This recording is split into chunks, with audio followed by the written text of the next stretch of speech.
All right, today we're diving into a pretty radical move happening in the real estate world. It's something that could completely reshape how the entire industry is run, especially with all the legal heat it's been under lately. So let's get right into it.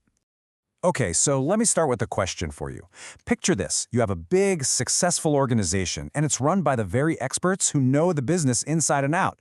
Now imagine that same organization just decides to, well, replace every single one of them. Why on earth would they do that? I know, it sounds a little crazy, but it is exactly what's happening, and the answer tells us a whole lot about where real estate is headed.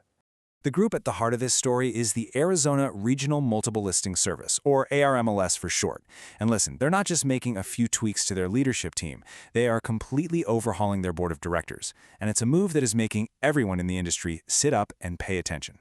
To really get how dramatic this is, just look at this number, 18. That's about how many people used to sit on the ARMLS board. And every single one of them was an active real estate broker or agent, appointed by their local associations. These were the ultimate insiders, the experts on the ground.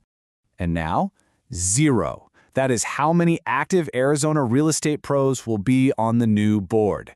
Yeah, you heard that right. They went from 18 insiders down to 0. It is a complete and total clearing of the decks. Which brings us back to that huge question. Why would they make such a drastic change?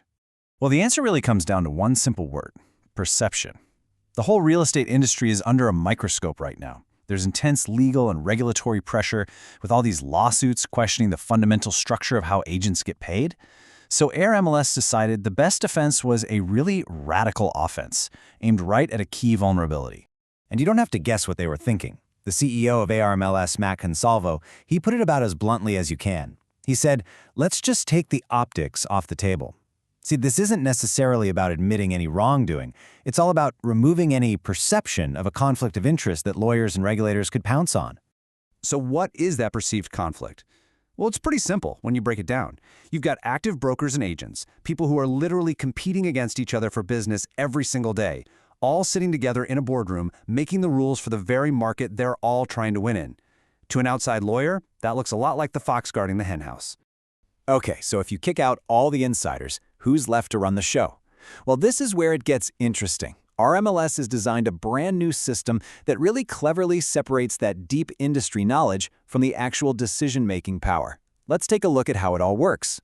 So here's the new flow of power they've set up. First, you have a shareholder advisory council. This is made up of brokers and agents, and their job is to provide that crucial real-world insight. Then, one person from that council serves as a non-voting liaison to the board. But, and this is the key part, the final say, that now belongs to a new 5-member independent board that makes all the big policy and business decisions. And what do they mean by independence? They're being super specific about it. To be on this board, you cannot hold an active real estate license in Arizona. You can't be out there competing for commission dollars in the local market. You could be a finance expert, a lawyer, maybe even a real estate pro from another state. Basically, anyone who isn't a direct competitor in the same marketplace. Now, you might be thinking, okay, that's interesting, but it's just one organization in Arizona. But here's the thing. ARMLS is not acting in a vacuum. This is a really crucial piece of a much larger story. They're following a trend, and in a lot of ways, they're pushing it to its absolute logical conclusion. I mean, just look at the timeline here. Just last year, Northstar MLS, out in the Midwest, made a similar kind of move. They brought in 6 outside directors to their board. Now, ARMLS is taking it a giant step further, with a fully independent board. And all of this is going on while the National Association of Realtors, the industry's biggest player by far, is facing incredible pressure to reform its own leadership. And this comparison just makes the difference crystal clear. Northstar MLS, they went for a hybrid model, right? They kept 5 industry insiders, but added 6 outsiders. ARMLS, on the other hand, went all the way to a fully independent model. And look at their goals. Northstar called their move proactive, while ARMLS is flat out saying theirs is a defensive play to get out of the legal crosshairs. So, these individual moves by major MLSs are creating this huge ripple effect. And now, all eyes are turning to the biggest organization of them all, the National Association of Realtors, or NAR. The pressure on them to follow suit is becoming absolutely immense. And the contrast here is just, wow, it's stark. While these MLSs are shifting to small, independent boards, NAR has this massive volunteer board of nearly 1,000 members. In response, an internal group called the Pro-Agent Working Group has formed a push for change. And what's their number one demand? You guessed it, for NAR to add true independent board members.